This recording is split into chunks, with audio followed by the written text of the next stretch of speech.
Hey guys, in today's video it's going to be a lot different from what we normally do with design tutorials. I have it on my heart to speak to moms who do print on demand. I've been doing this since 2020. I've made 1.4 million in revenue and I net about 15% of that. So I'm definitely just getting started, but I've learned some lessons along the way of being a mom and being a wife, and I want to share that with you today to hopefully encourage you or give you some tips. This is going to be from a Christian worldview, so if that's going to bother you, it's probably not the video for you. And I understand that not everyone is a mom or has kids at home. And that's totally fine. All of our situations are different, but this one is specifically for the moms who have kids at home right now and they're trying to navigate building their business alongside being a mother and or being a wife. Okay, the first lesson that I have learned is, and I'm still learning, is that our worth is not defined by how much money we make. And I'm still learning this. It's easy to fall into the trap of thinking the more earning power I have, the more money I make, the more worth I have. And it's just not true. We have worth because God created us with worth as humans. We have worth because we are raising these children and we matter to them. What we do matters. How we serve our family matters. It's not about how much money we make. Yes, we all want to make more money. We want to have more freedom. We want to have more time with our families. But ultimately, that is not where our worth is found.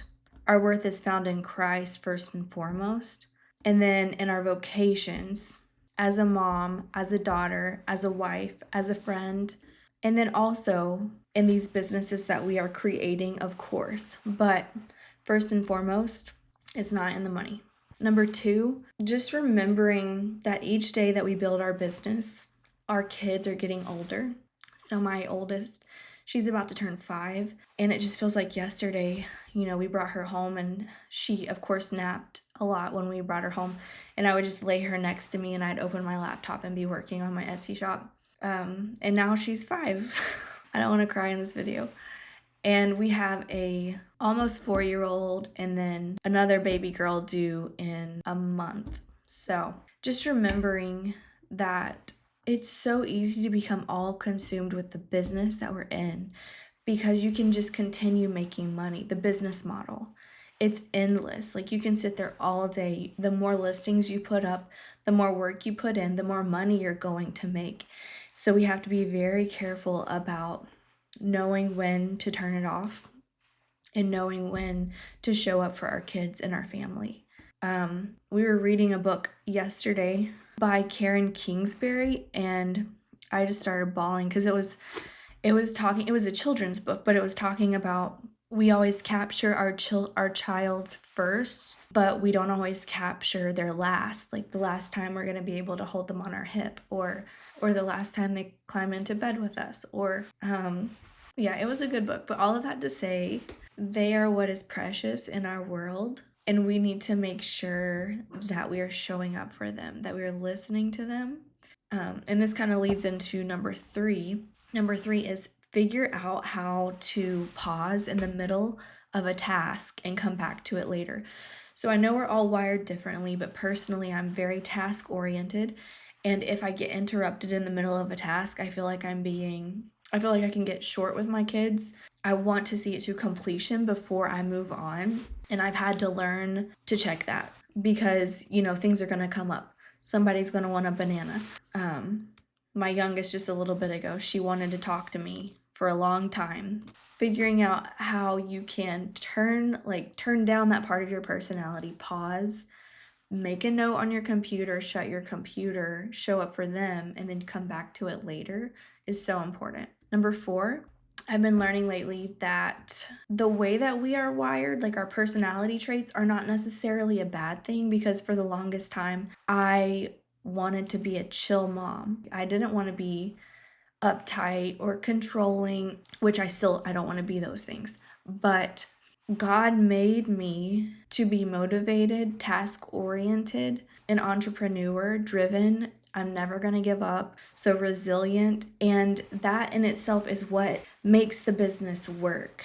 And that is glorifying to God. And so, because of that, I think I'm not naturally designed to be a quote unquote chill mom. My chill is going to look a little bit different, and that's okay. I still don't want to be uptight or angry or controlling, but it's just a lifelong journey of becoming who God has created me to be. And when I started embracing the fact that me being motivated and driven is what makes me successful, it has really taken off the pressure to be chill. It has made me less uptight somehow instead of fighting against that. Number 5, this is more practical for your business. If you're going to be successful with print on demand, you can't go at it willy-nilly, and you can't follow every single method that you learn. A lot of different methods work for different reasons in different time frames, but you have to have a plan. If you don't have a plan, then you're going to fail. So what I do is I start out with a number that I want to hit that year. So this year, I want to hit $600,000 in revenue. So what am I going to have to do to see that through and then build it out month by month? Okay, I'm going to have to do 2 full builds of a product category. So I'm going to build out 200 ornaments, and I'm going to build out 200 t-shirts or whatever it is. And then break that up month to month with what it looks like for you. So you're not just going in and trying to get something listed. You have a big picture plan, and then you break it up month to month and then day to day. I personally have a paper calendar that I use, and I know that Monday through Friday I have to get 4 designs created, and I have to get them to my VA, which we can talk more about VAs. But on my paper planner and on my calendar next to my desk, I will also put little bubbles that I have to fill in when I get those 4 designs created. And of course, I love that, checking that off. But yeah, you have to have a plan. You can't just be going at it arbitrarily. I also have a daily to-do list, but keep in mind, my friend Milka told me this. When God created everything, He did certain things on certain days. He didn't have a list of 20 things to do in one day. And that has really informed the way that I've been moving forward. It's more of like, okay, what are the 3 things that I need to get done today that's going to make a big impact? Because personally, I would get overwhelmed thinking of the 20 things that I have to do, which the way that God has designed us, it seems like women are really good at seeing everything at one time, and it can overwhelm us, especially as business owners. And we can feel like we're falling short with the house, with the cooking, with the meal planning, with if you're homeschooling, there's so many things. So just knowing these are the priorities for the day instead of thinking of it as like, I've got to do these 5 listings, I've got to make this video, I've got to clean the garage, I've got to reorganize all the clothes. Like, you can have a long-term to-do list, and then you can have if this gets done today, I'm going to feel okay with what I've accomplished. Also, side note, I put my phone on Do Not Disturb, which a lot of people are annoyed by, but it's been really helpful for me. And then I have a family mode where, like, if my parents need to contact me, my in-laws, or my husband, it's on that mode. But everyone else, it's only when I want to check the phone. I don't want to be accessible to everyone all the time, which I think is better for our mental health. But you have to know your capacity. Also with like Etsy customer service messages, orders, I think it's very helpful if you just have 1 or 2 times during the day where you sit down, you go through them, you submit, and you're done, instead of they message you, and as soon as they message you, you sit there and you address it. Of course, you're going to have better customer service if you do that, but once your orders ramp, it's all consuming. There's no way you can do that with also being present with your family and your kids. And I want to note here also that there is this feeling of I'm never getting enough done. And I just think it's probably always going to be there. It is probably a lie from the enemy. But my worth, again, is not founded in how much I accomplish. I have the worth without accomplishing all of the things. And so just know that even no matter where you're at, there's going to be people ahead of you. You're never going to feel like you're getting enough done. But fight against that. Like, find the gratitude in the kids that God has given you and where you are at with them, and celebrating the little victories of a group order or whatever it might be. Okay, number 6. This is for those of us who have husbands at home. So our situation's a little different because he thankfully was able to quit his full-time job and start working from home recently, which was one of our goals, is retiring my husband. And that's a whole other thing with that transition. But I found that it's really important that when I am working on my computer, if he starts talking to me, I have to shut my computer to listen to him, to show him visibly that I am listening to him and that what he has to say is important to me. Taking time to go on dates. We do like twice a month. So important. Even though we're together all the time at home, it's just different when we can get away without the kids. And dream together. Also, lately I've been trying to ask more open-ended questions because I usually know his answer to most things that I'll bring up. So I'll ask things that I genuinely am curious about and that I don't know the answer to. And it's like letting go of that control, because it's so easy to just want to control everything in the household, and letting go of that and trusting him with some of that responsibility is giving him respect. Knowing that I'm not always right, I don't always have the right answer, getting that through my head. And also delegating, like I was saying, how we always see everything that needs to be accomplished. Well, he'll just want to chill at nighttime, and I'll think of the 10 other things I have to get accomplished that day. So instead of stewing over it and thinking, why is he not doing the laundry? I will just go and talk to him about it. Or if we get into it about something, I will say, when you say this, it makes me feel this way. And that has really helped, just coming out like and communicating how I'm feeling. And he'll talk me down. He'll say, well, maybe tomorrow we could do this instead of trying to get it all done today. And me being flexible and listening to his suggestions has really helped both of us. Number 7, ask for help. This is a hard one. So I'm gonna have my VA come on the channel soon to talk with you guys. Hiring her since 2023 has been a game changer, and I've definitely had to let go of control with the customer service on the shop. So it's definitely a learning curve, but asking for help with a VA, building out your business model to where you're not in control of everything, but that you're delegating, asking your friends or your in-laws or your parents for help if they live close by. So important. I'm still learning it. I can't do everything, and that's okay. Number 8. Number 8, I would say pick your business model and execute. So whoever you're following, whatever method you're following, instead of trying to put together 3 different methods, just go all in on whatever you're doing.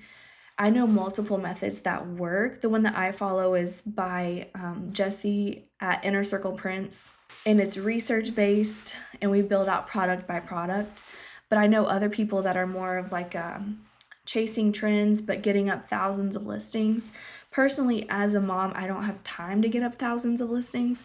I'm sure there's ways that you can like automate or use AI to help you get faster, and I'm definitely open to that. But right now, I'm all in with this method and seeing how far it can take me in terms of revenue and numbers. So I would just say, instead of trying to pair together multiple methods, just go all in on whichever one fits you the best, and see it to fruition instead of trying to piecemeal together multiple methods.